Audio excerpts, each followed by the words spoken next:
Maisha ni fumbo, kutoka kuwa afisa elimu hadi kugonga kokoto. Na Mungu nisaidie. Ukiona mtu mzima analia, basi ujue kuna jambo.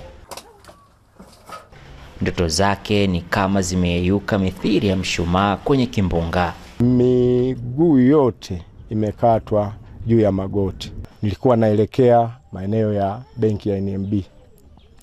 Baada ya kuwa kuna watu walikuwa wanahitaji hela ambapo walikuwa wamefanya kazi.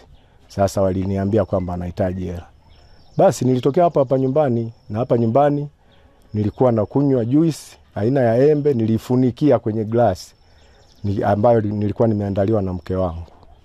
Kwa hiyo baada hapo nikitegemea narudi sio muda mrefu, basi gari ilinigonga kwa nyuma nikiwa na pikipiki.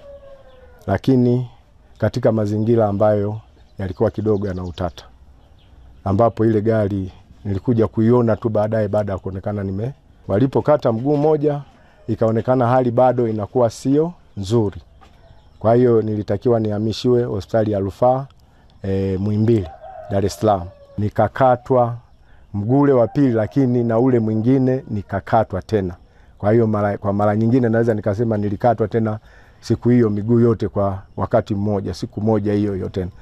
Nilitokea pale ule mguu wa pili niliokuwa nasema pengine unaweza kawa msaada, wakasema nao umeharibika. Nasema Mungu, kwa sababu umeniokoa siku ile, naomba hata hii ikatwe tu mradi mimi niendelee vizuri. Na mpaka sasa hivi toka nilivyokatwa na miaka 6. Mama etu Samia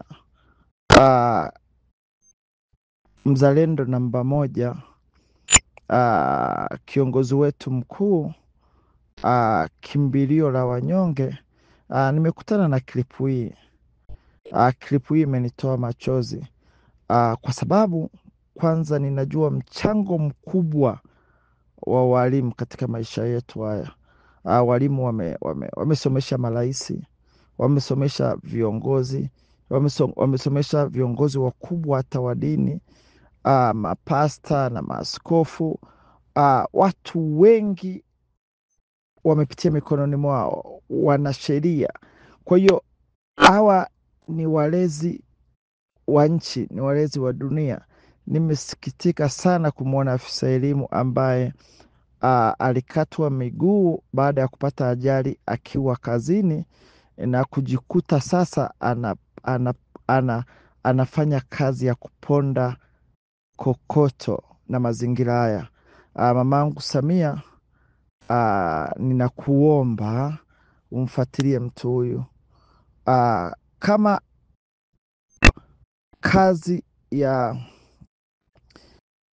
aliyokuwa nayo ambayo alikuwa akifanya kwa kutumia kichwa chake, yani akili yake na mikono katika kuandika, kutayarisha nyaraka tofauti, sifikiri kama kukatwa kwake kwa miguu kumpoteze thamani yake au mchango wake au kumtoe kwenye nafasi yake.